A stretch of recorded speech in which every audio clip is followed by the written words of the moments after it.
आपल्यासोबत स्वतः काळूराम चौधरीत आपण त्यांच्याशी बातचीत करू। काय सांगाल, काय आनंद होतोय? मुलगी वयाच्या 21व्या वर्षी पवारांच्या बालेकिल्ल्यात ज्यांच्याशी अनेक वर्षांपासून तुम्ही संघर्ष करताय त्याच बालेकिल्ल्यात आज मुलगी निवडून आली।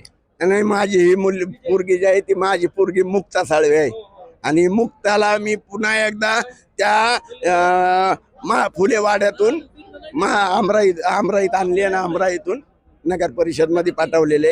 ही लढाई जी आहे ही समतामूलक समाजाची लढाई आहे आणि त्या लढाईसाठी मी कटिबद्ध आहे, माझी लेख कटिबद्ध आहे। आम्ही शेवटपर्यंत मानवतावादी विचारधारेसाठी काम करणार आहे।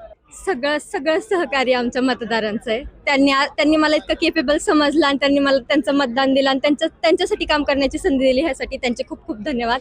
खरं म्हणजे मी खूप लहान आहे, त्यांच्याकडून मी शिकलं पाहिजे नाही आणि नक्कीच मी शिकणार आहे आणि माझ्या प्रभागासाठी मी रात्रंदिवस काम करेल। जे तिथे समस्या आहे ते सोडवायचा पूर्ण प्रयत्न करेल।